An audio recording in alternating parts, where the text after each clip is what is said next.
Hi friends, मैं हूं वहीदा और welcome to my channel Waheeda billionaire. आज हम क्लास 7 का चैप्टर सिंपल इक्वेशन लेने वाले हैं, जिसकी लास्ट एक्सरसाइज हम रैप अप करेंगे और उसके साथ ही ये लेसन भी कंप्लीट होगा। फ्रेंड्स, आई होप आपको अभी तक जो भी कुछ एक्सप्लेन किया है एक्सरसाइज 4.1, 2 और 3 समझ में आ गई होगी। और अगर आपको कोई डिफिकल्टी है इस बारे में तो प्लीज मेरे ईमेल एड्रेस learnwithwahida पे आप मुझे इसके बारे में बता सकते हैं। तो आइए शुरू करते हैं fourth exercise of simple equation. तो फ्रेंड्स, हम शुरू करते हैं हमारे 8th एग्जाम्पल से, जो पेज नंबर 89 पे है।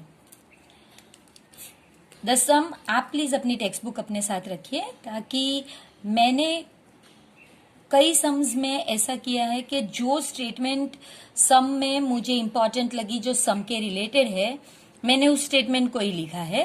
सो आप पूरा सम पहले टेक्स्ट बुक में से पढ़िए और फिर हम आगे बढ़ेंगे। तो टेक्स्ट बुक में है, the sum of 3 times a number and 11 is 32। Find the number. तो फ्रेंड्स, इसमें आपको पहले तो पता होना चाहिए कि नंबर हमें दिया नहीं गया है, तो अननोन चीज जो है वो है नंबर। तो हमें पहले नंबर को ही गेस करना पड़ेगा और हम नंबर को x, आप वेरिएबल को कोई भी नाम दे सकते हैं। आप x, a, b, p, m, t कोई भी अल्फाबेट अलॉट कर सकते हैं। इतना ध्यान रखिए कि जो भी अल्फाबेट हम अलॉट करते हैं वो स्मॉल अल्फाबेट हो, कैपिटल अल्फाबेट ना हो। तो ये कह रहे हैं कि द सम यानी हमें प्लस करना है ऑफ 3 टाइम्स अ नंबर, यानी अगर नंबर x है तो 3 times a number is 3x and 11। तो इसका मतलब है 3x plus 11 is 32 is equal to 32। अब आपको इसे सॉल्व करना है। ये आपका बन गया है इक्वेशन। अगर आपको कहा गया है कि फ्रेम अ इक्वेशन, तो ये आपका इक्वेशन बन गया। अब क्योंकि हमने ऑलरेडी 4.3 में ट्रांसपोज मेथड देख ली है, हम इस सम को ट्रांसपोज मेथड से ही सॉल्व करेंगे।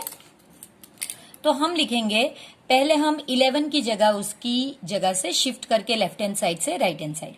तो अगर 11 लेफ्ट हैंड साइड पे एडेड है, यानी उसकी साइन अगर प्लस है, मैंने फ्रेंड्स आपको लास्ट वीडियो में भी बताया था कि नंबर के आगे जो साइन होती है वो नंबर की साइन होती है।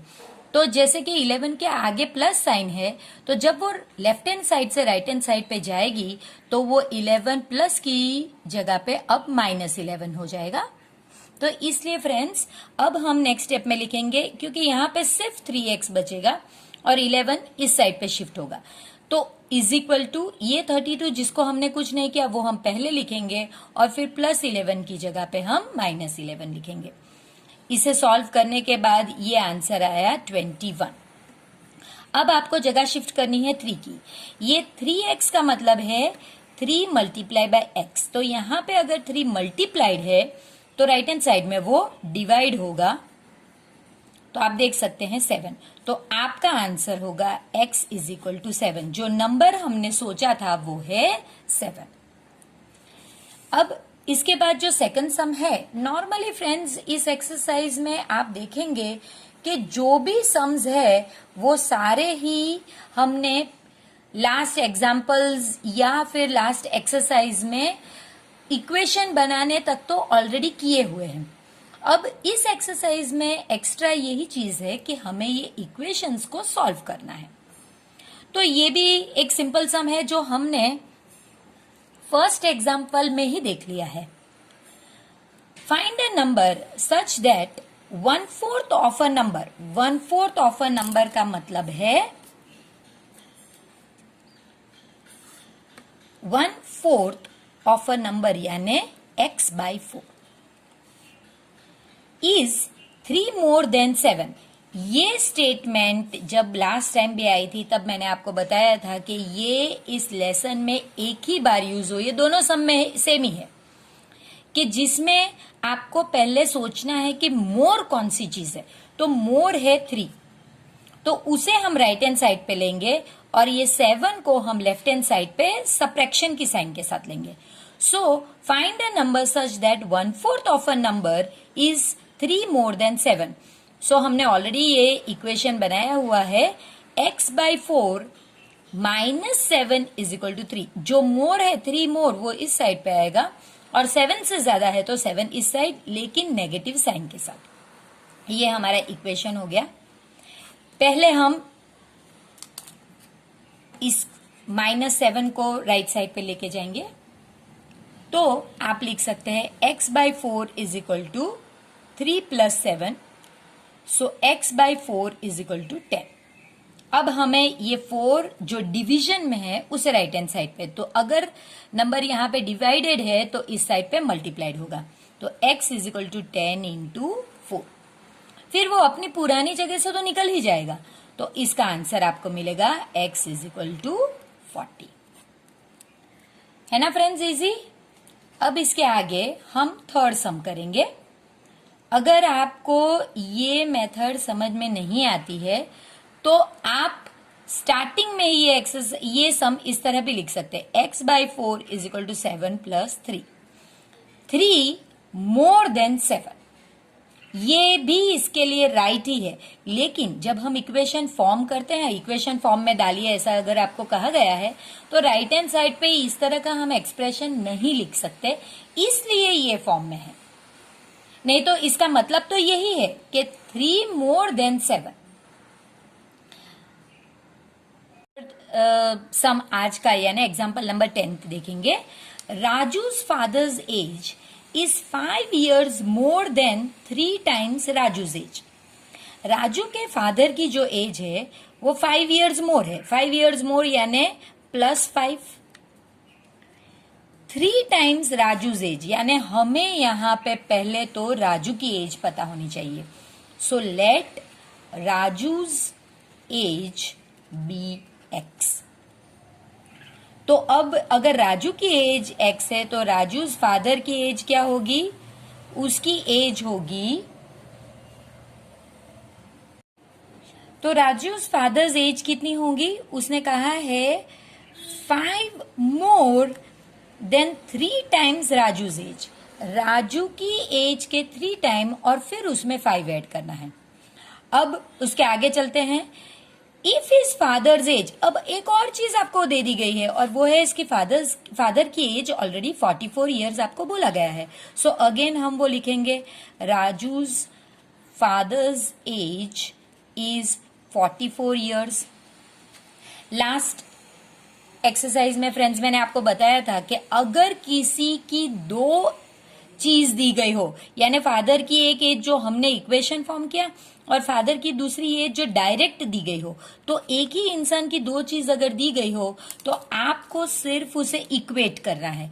तो ये आपका लेफ्ट हैंड साइड बन जाएगा और ये आपका राइट हैंड साइड बन जाएगा। बस ये आपका इक्वेशन हो गया। अब आपको इसको सॉल्व करना है। सो ये होगा 3x = 44। आप पहले 5 को शिफ्ट करेंगे, इधर +5 है तो अब -5 होगा। सो 3x = 39। अब उसके बाद ये आप मल्टीप्लाइड 3 है तो इस साइड पे वो 39 से डिवाइड होगा, 1 × 3 × सो x = 13। आपको राजू की ही एज ढूंढनी है और x जो है वो राजू की ही एज है, सो x। सो आप लास्ट में लिखेंगे राजूज एज इज 13 ईयर्स। अब फ्रेंड्स हम एक्सरसाइज 4.4 देखेंगे जो इस लेसन की लास्ट एक्सरसाइज है। इसमें पहला क्वेश्चन है सेटअप इक्वेशन, यानी पहले तो आपको इक्वेशन बनाना है एंड देन सॉल्व देम। सो पहले इक्वेशन बनाएंगे और फिर उसे सॉल्व करके, सॉल्व करना मतलब जो भी वेरिएबल है, चाहे वो x हो, a हो, b हो, p हो, जो भी आपको कहा नहीं गया है इस एक्सरसाइज में, आपका जो मन करे आप वो अल्फाबेट वेरिएबल के नाम के तौर पे ले सकते हैं। सो पहला क्वेश्चन है add 4 to 8 times a number. So पहले तो हमें नंबर पता होना चाहिए। नंबर मैंने सोचा x, 8 टाइम्स अ नंबर यानी 8 इंटू एक्स यानी 8x। और उसमें आपको क्या करना है, ऐड 4, तो 8x प्लस 4, ये हो गया मेरा लेफ्ट हैंड साइड। और यू गेट 60, 60 यू गेट का मतलब है इज इक्वल टू 60 आपका राइट हैंड साइड हो गया। तो मैंने वही किया, 8x plus 4 left hand side is equal to right hand side. तो ये मेरा फर्स्ट पार्ट सेटअप इक्वेशन, तो वो मैंने कर दिया। अब मुझे शिफ्ट करना है पहले इस 4 को। ये जो 4 यहां से शिफ्ट होगा, ये लेफ्ट साइड पे प्लस है, आप देख सकते हैं पॉजिटिव है, ये प्लस साइन है, तो वो राइट हैंड साइड पे जब शिफ्ट होगा तो वो हो जाएगा -4।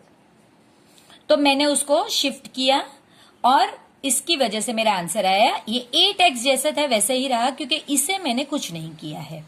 पहले हम सिर्फ जो नंबर एडेड और सब्ट्रैक्टेड होते हैं उन्हें अलग करते हैं और उसके बाद मल्टीप्लाइड या डिवाइडेड नंबर को करते हैं अलग।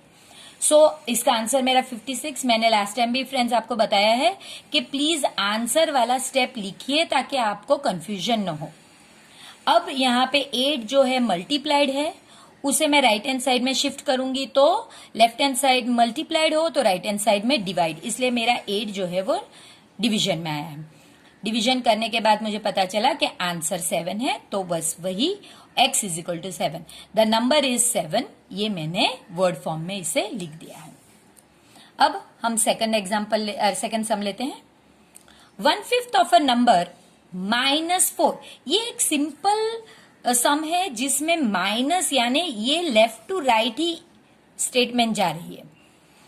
1/5 ऑफ अ नंबर अगर आपका x है, जैसे मैंने x लिया है, तो 1/5 यानी 1/5 इंटू एक्स, तो इसका मतलब है x/5, तो वो मैंने लिखा है।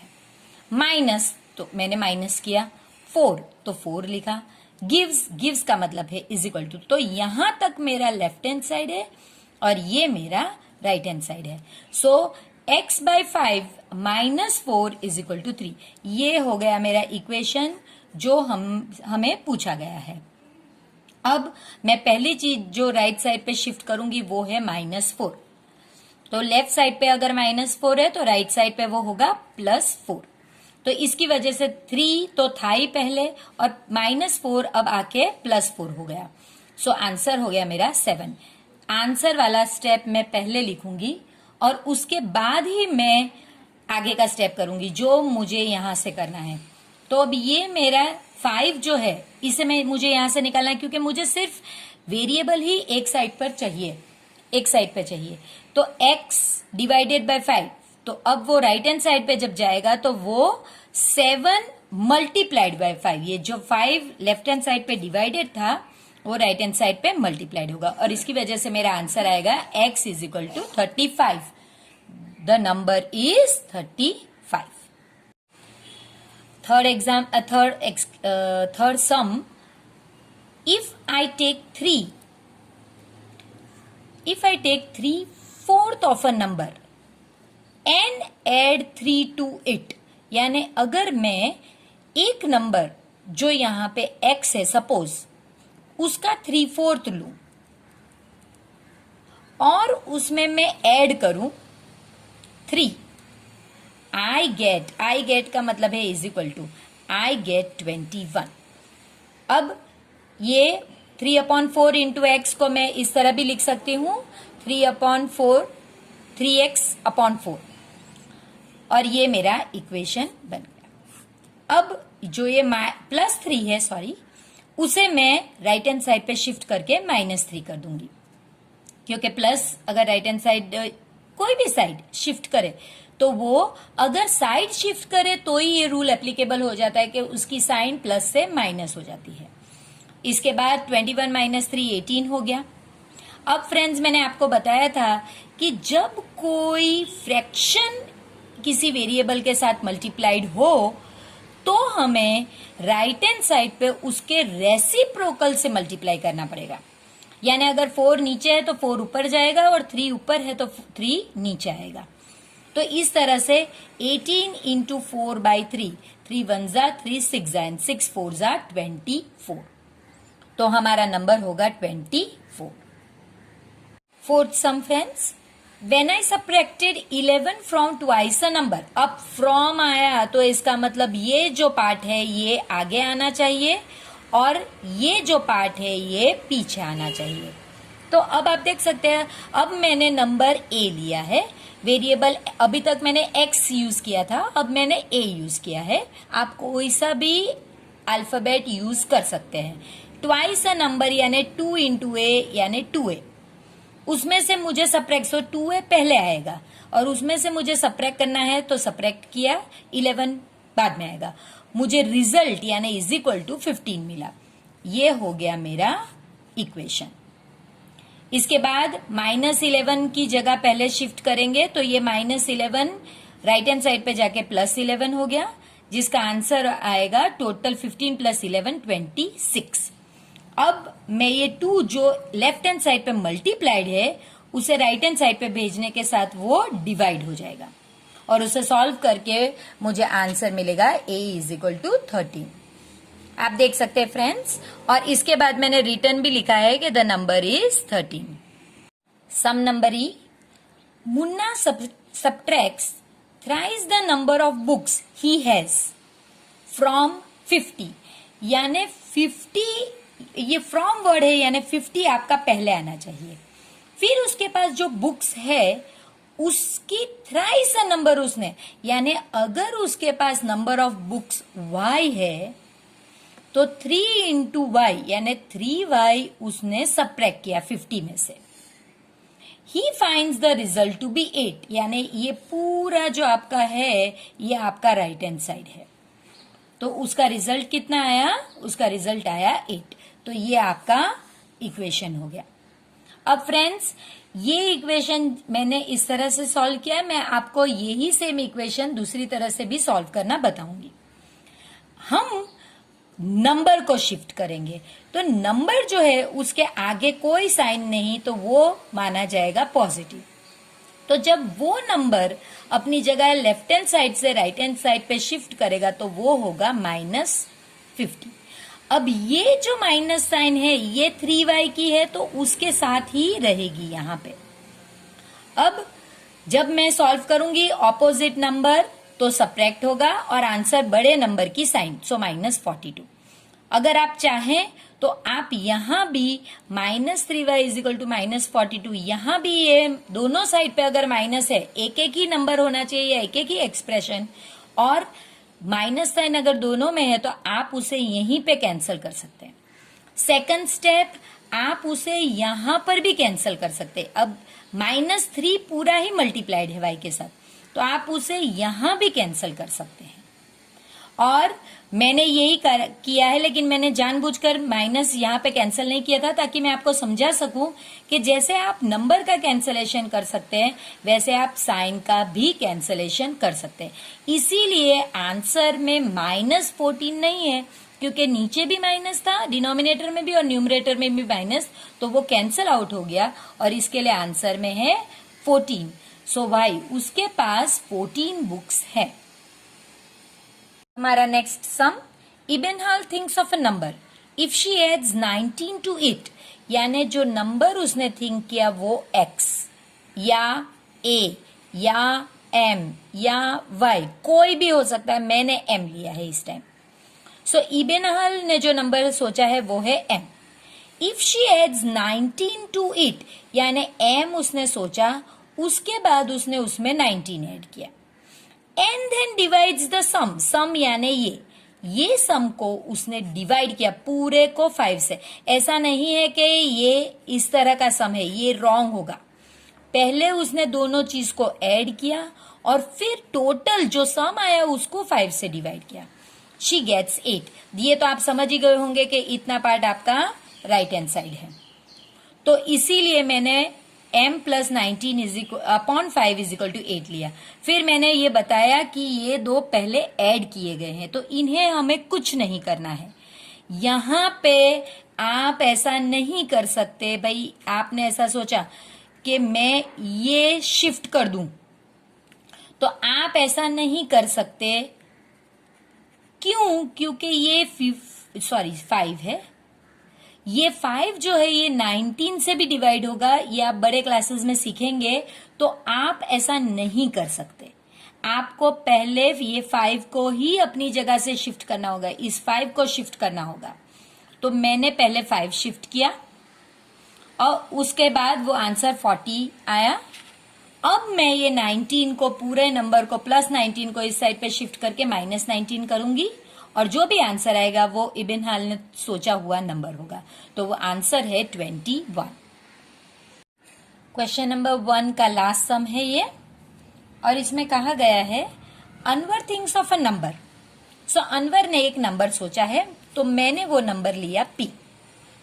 If he takes away 7 from 5/2 of the number, तो 5/2 ऑफ द नंबर, मेरे लिए नंबर तो p था, तो 5/2 into p that is equal to 5p/2। तो इसमें से उसे 7 लेना है। फ्रेंड्स यहाँ पे फ्रॉम देख सकते हैं आप, तो 5/2p पहले आएगा, उसमें से 7 लिया, तो रिजल्ट 23। ये हमारा इक्वेशन। ये सम में 2 जो है सिर्फ यहां डिवाइडेड है, इसके नीचे नहीं है। तो आप इस नंबर को पहले शिफ्ट करेंगे, जो -7 है राइट साइड पे जाने पर वो +7 हो जाएगा। इसके बाद आंसर आया 5/2p इज इक्वल टू 30। अब आप जानते हैं कि ये एक फ्रैक्शन है, जो अगर अपनी साइड चेंज करेगा तो इस साइड पे उसका रेसिप्रोकल ही जाएगा। सो मल्टीप्लाइड बाई 2/5, 30 इंटू 2/5, 5 1 जा 5 6 जा 6 2 जा 12। इसलिए अनवर ने जो नंबर सोचा था वो है 12। इसके बाद बहुत ही इजी सम्स है। ये सारे सम्स ऑलरेडी फॉर्मिंग इक्वेशन हम आगे देख चुके हैं, तो ये हमारे लिए बहुत ही इजी होने वाला था। इसीलिए फ्रेंड्स मैंने आपसे कहा था कि जब हम आगे की दैट इज 4.4 करें तो प्लीज आप आगे के वीडियो रिफर करके आइएगा, इससे आपको बहुत हेल्प मिलेगी। अब इसमें आपको टेक्स्ट बुक में क्वेश्चन पढ़ना है। मैंने जो इम्पोर्टेंट है वही स्टेटमेंट्स ली हैं। तो क्वेश्चन टेक्स्ट बुक में है, a teacher tells the class that the highest marks obtained by a student in her class is twice the lowest marks +7। Highest marks जो है, highest marks is twice the lowest marks +7। तो जानना हमें पहले lowest marks पड़ेगा। अगर हम इसे x लेते हैं तो ट्वाइस लोएस्ट मार्क्स होंगे 2x, +7 होगा +7। सो 2x +7 ये हमारे हाईएस्ट मार्क्स होंगे, तो वो हम यहां पे लिखेंगे highest marks is equal to 2x +7।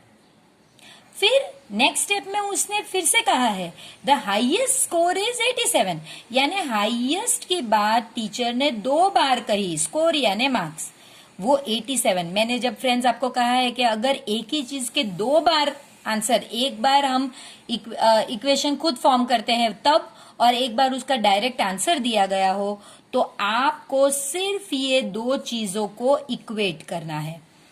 तो 2x +7 हमने लेफ्ट हैंड साइड पे लिखा और 87 हमने राइट हैंड साइड पे लिखा। पहले हम +7 की जगह शिफ्ट करेंगे, सो वो लेफ्ट हैंड साइड से राइट हैंड साइड जाएगा तो -7 हो जाएगा। इसके बाद 2x 80 हो गया है।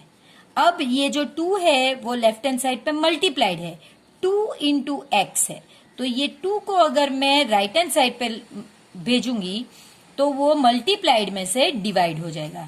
सो 2 1 जा 2 4 0 जा, तो मेरा जो नंबर है वो है x हो गया मेरा 40। और x क्या था फ्रेंड्स, हमारे लोएस्ट मार्क्स ही x है, इसलिए the lowest marks are 40। Next one, in an isosceles triangle the base angles are equal, the vertex angle is 40, what are the base angles of the triangle. और बाद में जो दिया गया है वो है हिंट, जो हमें ऑलरेडी लास्ट एक्सरसाइज में हमने देखी ली थी कि हमें यहाँ पे एंगल सम प्रॉपर्टी यूज करनी है, जिसका मतलब है कि the sum of 3 angles of a triangle is equal to 180। उसे हम यूज करेंगे। लेकिन फ्रेंड्स फिर से हम आइसोसेलेस ट्रायंगल क्या है वो देखते हैं। सो आइसोसेलेस ट्रायंगल पहले हम थोड़ा थियरी देखेंगे और फिर हम ये सम फिर से डिस्कस करेंगे।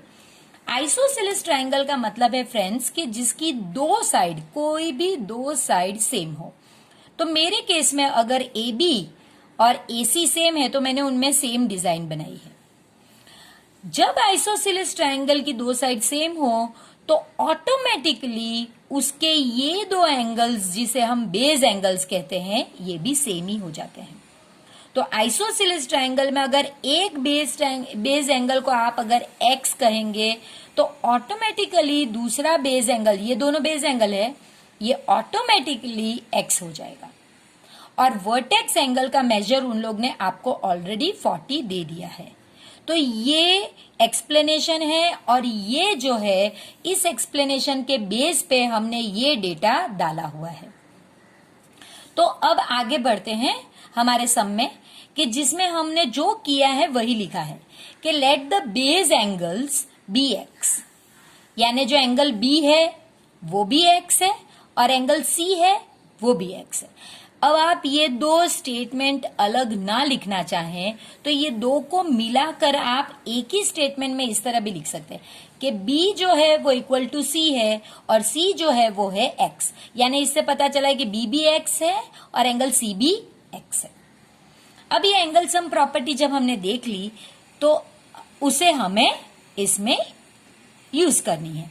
तो वो लिखेंगे हम as per angle sum property, angle A, ये तीन एंगल जो हमने ऊपर देखे हैं ये तीनों एंगल को हम ऐड करें तो उसका आंसर 180 आना चाहिए।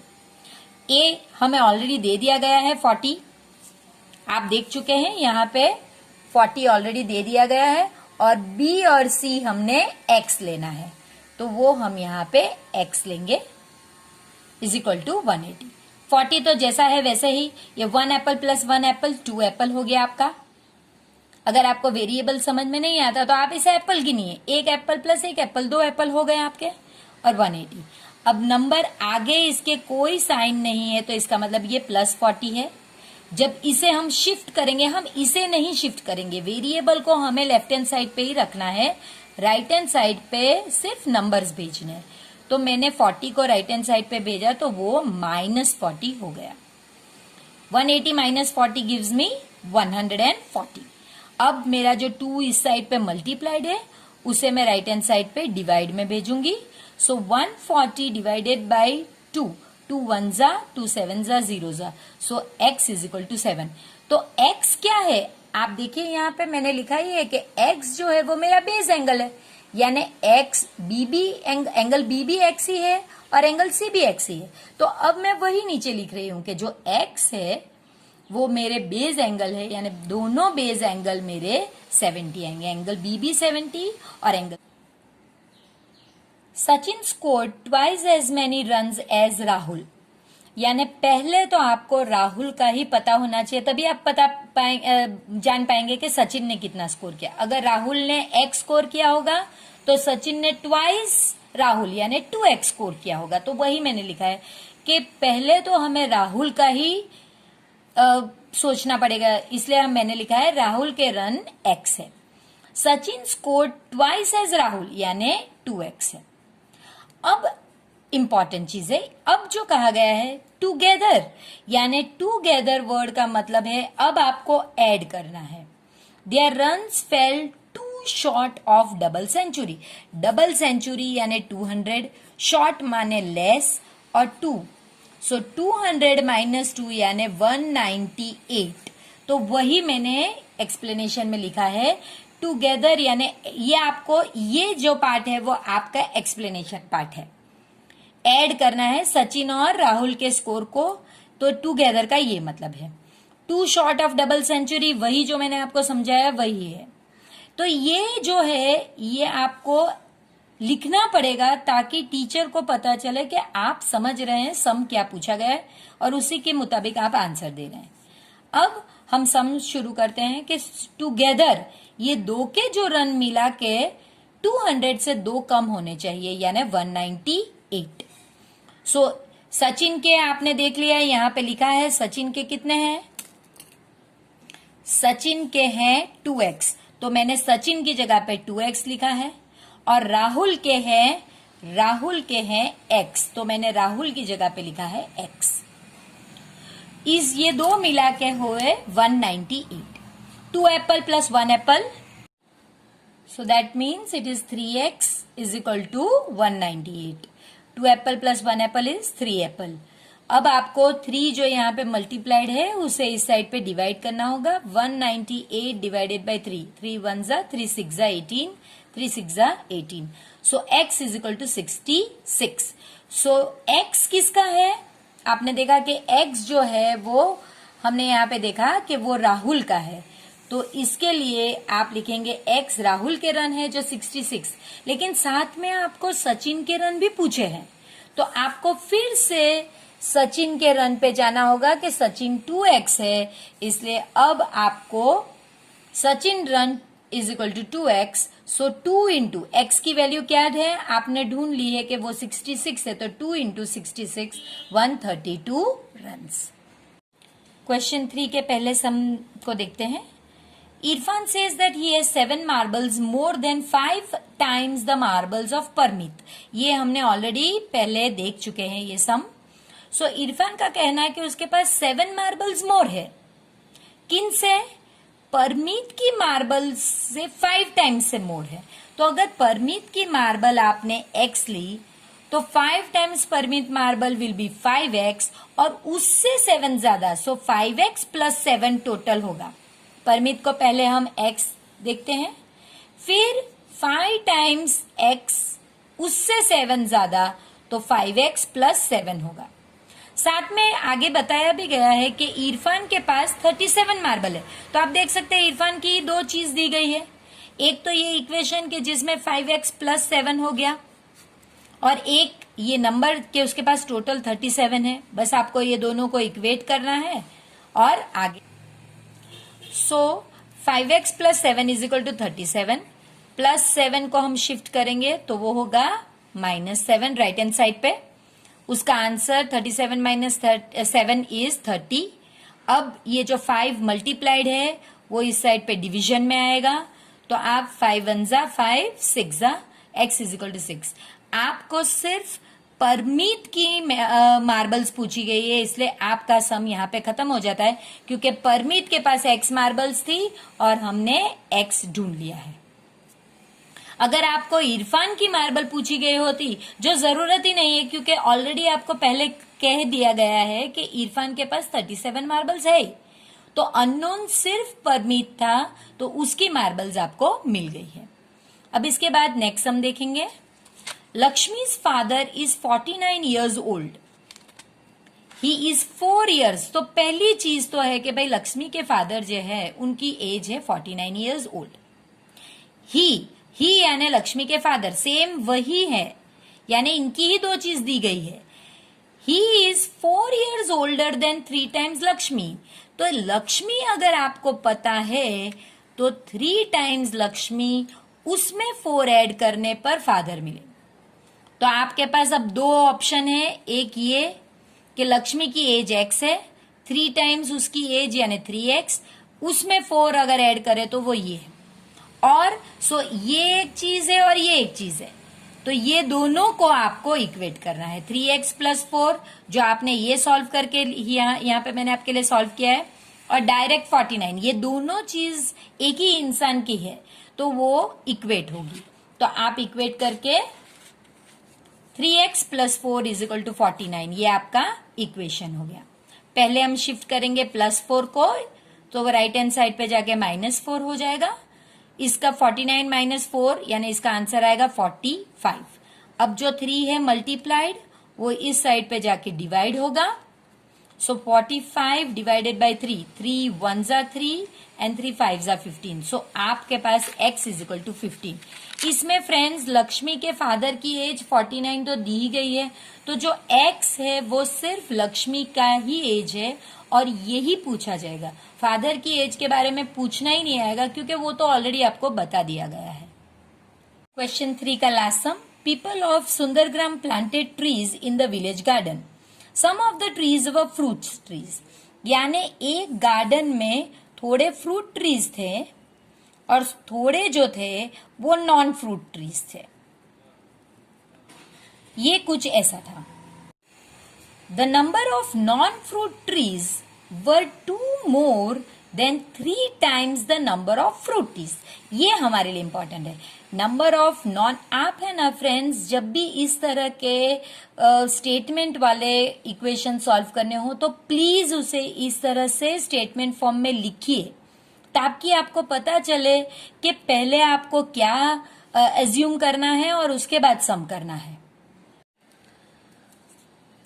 Number of non fruit trees were 2 more than 3 times fruit trees. तो फ्रूट ट्रीज अगर मैं x एज्यूम करूंगी तो 2 more than 3 times, यानी 3 times प्लस 2 more, ये मेरा एक एक्सप्रेशन हो गया। ये जो है ये मेरे नॉन फ्रूट ट्रीज का डेटा है। अगेन नॉन फ्रूट ट्रीज का ही फिर से दिया गया है कि वो तो 77 है, यानी दो चीज एक ही चीज के लिए दी गई है, नॉन फ्रूट ट्रीज का एक एक्सप्रेशन और नॉन फ्रूट ट्रीज का नंबर।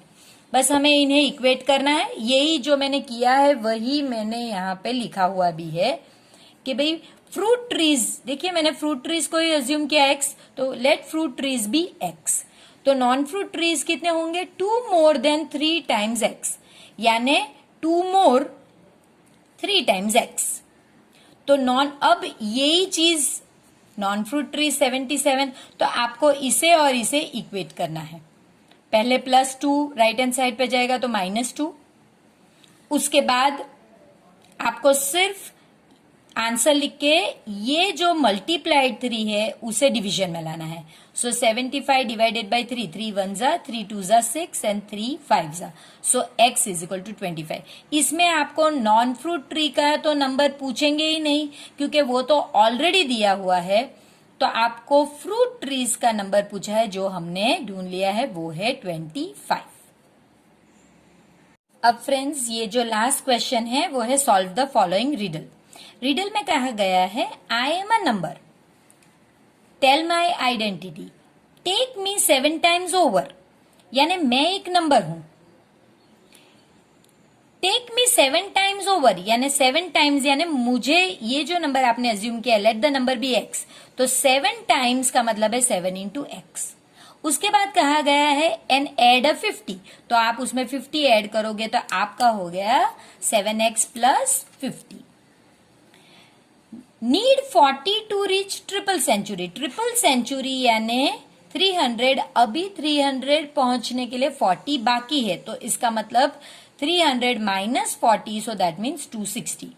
सो आपका ये नंबर 7x plus 50 आपने जो एक्सप्रेशन ढूंढा है, और इस साइड पे 260, ये 50 हम शिफ्ट करेंगे पहले, तो वो होगा 7x is equal to 260 minus 50, 7x is equal to 210। अब आप मल्टीप्लाइड जो है 7 उसको निकालेंगे, x is equal to 210 by 7, 1 जा 30, x इज इक्वल टू 30। तो ये हो गया आपका आंसर, यानी ये जो नंबर आपने सोचा है वो है 30। आई होप फ्रेंड्स आपको ये लेसन इंटरेस्टिंग लगा होगा। ये एक बहुत ही इंपॉर्टेंट लेसन है, इसलिए क्योंकि इक्वेशंस आपको 12th स्टैंडर्ड तक हर किसी ईयर में यूज होंगे, और इसमें थोड़ा हर क्लास में थोड़ा थोड़ा ही चीज एक्स्ट्रा आएगी, नहीं तो बेसिक तो यही रहेगा। अगर आप इस स्टैंडर्ड में 7th स्टैंडर्ड में अगर इक्वेशन ठीक से कर रहे हैं तो बिलीव मी फ्रेंड्स 9th तक तो आप इसमें मास्टर हो जाओगे, और 10th में equation lesson will be the most easy lesson, जिसका वेटेज 10th के सिलेबस में सबसे ज्यादा है, तो वो आप बड़ी आसानी से कर पाएंगे। अगर आपको ये वीडियो समझ में आता है तो प्लीज इसे लाइक कीजिए, चैनल को सब्सक्राइब कीजिए, और अपने फ्रेंड्स के साथ इस वीडियो को शेयर कीजिए, ताकि उनका भी लर्निंग एक्सपीरियंस हमारी ही तरह मजेदार हो। आई होप ये वीडियो आपको इंफॉर्मेटिव लगा हो और आप इससे कुछ समझ पाए हो, कुछ ज्यादा सीख पाए हो। और अगर ऐसा है फ्रेंड्स तो प्लीज सब्सक्राइब कीजिएगा, और अपने ज्यादा से ज्यादा फ्रेंड्स के साथ ये वीडियो को शेयर कीजिएगा। सिर्फ फ्रेंड्स ही नहीं, आप अपने रिलेटिव्स के साथ भी इस वीडियो को शेयर कर सकते हैं। और प्लीज लाइक बटन जरूर दबाइएगा, इससे मुझे मोटिवेशन मिलती है। और वो बेल बटन दबाना प्लीज मत भूलिएगा। सो सी यू नेक्स्ट टाइम।